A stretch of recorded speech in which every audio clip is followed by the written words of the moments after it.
Hi everyone, welcome to this paper. You Can't Sit With Us, Austen's Lady Karens and the British Slave Trade. This was presented as part of the Society for Caribbean Studies postgraduate conference for this year as well. Economics historians might describe absentee enslavers as people that during the 18th and the early 19th centuries lived in Britain while profiting from enslavement thousands of miles away.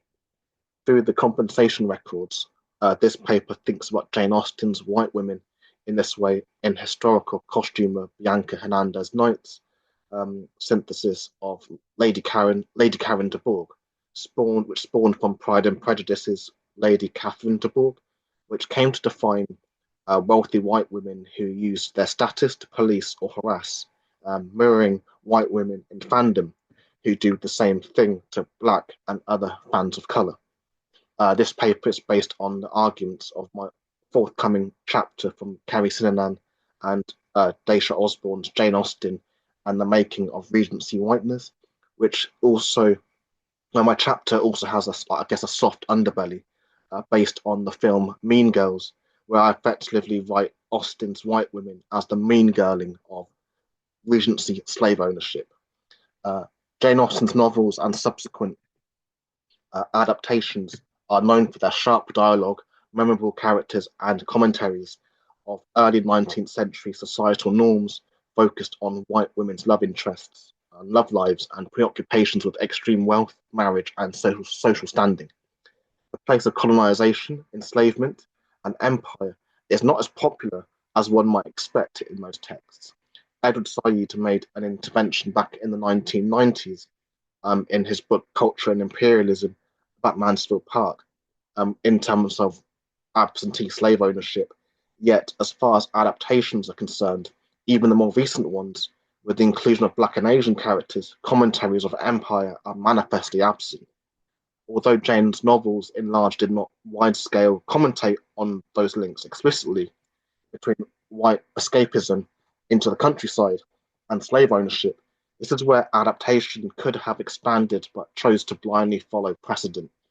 I wonder if public preoccupations with diversity in period dramas, without critique of the labour that sustained many heritage sites they are filmed on, has helped facilitate a fertile ground um, for UK US media to make programs with black faces in high places, while also saying enslavement didn't happen.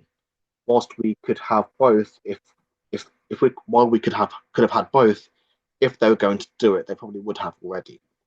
Um, Corinne Fowler's book, The Green and Pleasant Land, explores some of this, starting in Britain and then going out towards the Empire, very much showing that it's not only about the links between rural estates and colonial money, but showing how the countryside has a long-standing black presence. Jane Austen's unfinished novel Sanditon, that became ITV Sanditon, for example, goes as far as having black characters, but falls short of those, I guess, economic debates. What often gets missed is how white escapism in these programs and the source material is upheld by colonial violence exported off screen. To invoke Walter Rodney, colonialism was not just a form of violence, but a process whose main purpose was to inject profit into Britain. The underdevelopment of Africa was in direct symbiosis with the development of Europe. We see this most potently in Austen's stories in the escapism that makes these white women's lives possible, dependent on the deprivation of an unseen other. Further to the fact women made nearly half of compensation claims in the decades after these stories are set as well. Um, Haitian anthropologist, historian Michel Rolfe-Trio's debate of historical production and really how history is produced is a great site to think about how many people's introductions to white women aristocrats is not in academic books. He says that most Europeans and North Americans learn a history through media that's not been subjected to the standards set by, I guess, the Western university, higher education, those sorts of spaces. Long before non-academics read the historians who set the standards, they access history through things like celebrations, site and museum visits, movies, national holidays, and primary school books. White women are everywhere in Austen, and nowhere. If your first exposure to the Regency is in period dramas, you will inherit a narrative of carefree and blameless white women playing second fiddle to white men as background passive observers, or even sometimes benevolent allies, while their relationship to black people, brown people, and other people of color in many cases was much more sinister. Before I found academia, I was a child watching period dramas. In our island stories, Corinne Fowler also tells us how the countryside holds an imagined place in Britain's soul. I went to school in a village and spent a lot of time playing cricket, village cricket, going through the fields, so the rolling fields, seeing pubs and also war memorials, country houses, and things attached to Britain's idea of nationhood, while at the same time learning these spaces solidified ideas of social hierarchy and class, as Corinne says about Basildon Park in Berkshire. Um, Austen's women are part of that history. So to consider them, at least some of them, as absentees, challenges how Austen is imagined as a point of comfort. But what is escapism built on? So we see this most in Mansfield Park, following working class Fanny Price, sent to live with her wealthy aunt and uncle on a Northamptonshire estate, their lives dependent on an Antiguan slave plantation. UCL's 10-year project, where they digitized the records, slave compensation records, holds the keys for a better and more anti-racist Austen. It holds records for thousands of slave owners and their claims, successful and unsuccessful claims. It talks about women like Catherine Anderson, um, who was awarded around £5,041 for the loss of her human property, 187 enslaved people. Yet compared to Emma Woodhouse and Emma, £5,000 is really a little sum. In Emma Woodhouse is described as clever and rich, bringing in a personal fortune of £30,000 a year, not per year, £30,000, sorry. But we are never told the origins of the Woodhouse fortune. Screen adaptations, like the most recent one in 2020, starring Anya Taylor-Joy, obscure these facts in favour of white escapism. Historian Hannah Young's 2017 PhD looked at the links between gender, property, and power, showing how both men and women played important roles in the transfer of slave-based wealth into Britain. Further, the distinguishing between West Indian slave owners and absentees. One point of her thesis was showing the ways women benefited. For characters like Lizzie Bennet in Pride and Prejudice, her story could be expanded into her marriage into wealth. So other readings may be possible, and that her husband Darcy acquired his wealth as an absentee. He is worth £200,000, while some historians estimate that 1% in the years Pride is set were worth 100,000. So he is disgustingly wealthy. Darcy is answerable to his auntie, Lady Catherine de Bourgh, who inherited her money from her dead husband and lives at Rosings Park, which in Pride and Prejudice is the estate that it's the grand estate in Pride and Prejudice. The de Bourgh holdings may too be slave related. As a character, Lady Catherine is a total schemer and very savvy at getting what she wants, comparable to the life of Lady Anne Eliza Brydges, for example. In Britain's Forgotten Slave Owners,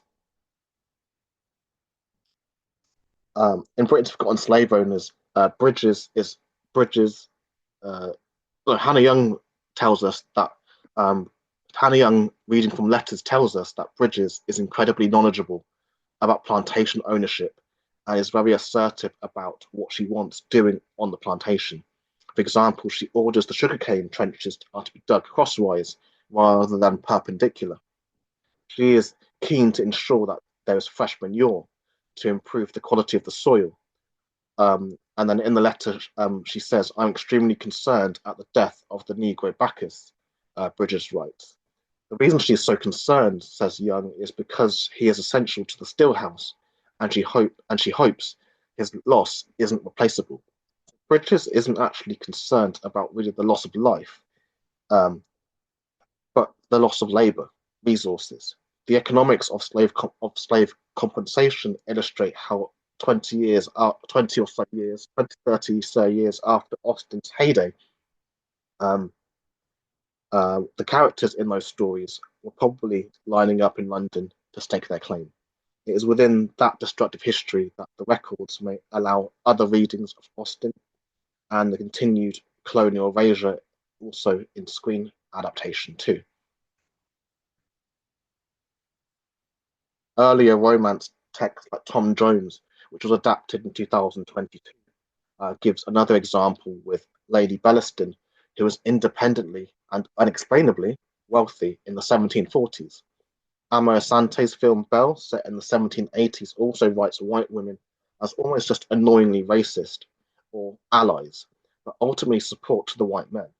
It was a missed opportunity to think about how women oppressed by patriarchy did not really give two hoots about owning enslaved people and plantation properties. Gender-only analysis dominates fandom discussions, upholding a culture set on keeping colonialism out of Austen. White women's escapism and that carefree life is readable through the colonial terror happening in the Caribbean.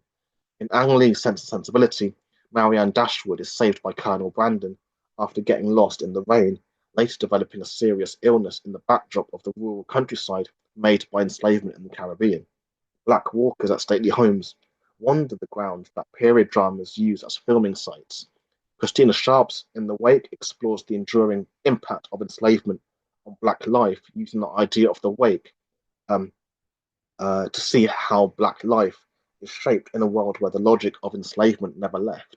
Much the same, Black walkers in rural Britain are situated in the colonial afterlife of Jane Austen, where these rural estates with a big house in the middle imitate the rural Caribbean, a big house surrounded by plantations, effectively greenwashing. And Dr. Kerry Sinanan, who I talked about earlier, has written about this as well. Channeling Sharp, thinking about stately homes today in the colonial afterlife of Jane Austen would also mean to take racism as not only a physical project, but also a spiritual one. These sites filled with wider rooms, lakes, and tall ceilings and white women portraits come to show who these spaces were made by and who for, to some extent. As Black people, we must also ask, do we need to diversify everything and do we need access to everything white people have? Georgiana Lamb's story in Sanditon speaks to this, where she sees that even with £100,000, her spirit don't take to these people and these spaces she's in. Fortune hunters, she calls them. In Sanditon, we also have Lady Susan, who is independently wealthy and unexplainably so, as well as Georgiana's counter opposite, Lady Denham, who hosts a dinner party in Georgiana's honour, so-called honour, and has a pineapple as the central table piece. Independent wealth for women in Austen isn't canonically tied to the slave trade, but equally, with a historical lens, you cannot tell me that these independently wealthy and unexplainably wealthy women did not have some investment somewhere. The USL records may give a backstory to art. In short, these white women were oppressed by men, um, but also based in managed to escape based in a system of anti-black racism flies in the face of a narrative the media establishment want to produce. So through seeing what's not there, you begin to see how escape is whiteness. Yet we as consumers are told to suspend all logical belief systems where questions of empire are relegated to the backdrop or even just off screen completely. It's not just about women directly in the business, but also how they profited through their male husbands, brothers, and other men in their circles of influence as well. And the records show this. For example, how the debutante balls in Bridgerton and other programs like it were also probably financed by colonial profits. So it's in that idea, I think, how walking around my local heritage site, Delapre Abbey, as a metaphor, I see myself walking around rural Grenada, where my family are from, and they show up in the records too. At every country estate, I think about my ancestors, colonizer and colonized. As 29 National Trust properties are tied to successful claims for compensation, there are other ways to tell the histories of the slave trade. Period costume drama tropes clash with the vision the powerful have for history. In 2023, I used Alex Garland's Men to think about horror to bring the compensation records to life. In Men, Jesse Buckley's Harper Marlowe ends up in a country house only to find Rory Kinnear's Ten Faces of Patriarchy as well, haunting the ground and the buildings. Using horror to talk about the making of the private sector could be an archive for the white collar terrorism that built Victorian Britain, and you wouldn't necessarily need to see a plantation. So other readings are possible. All it takes is a bit of imagination. Thanks very much for listening.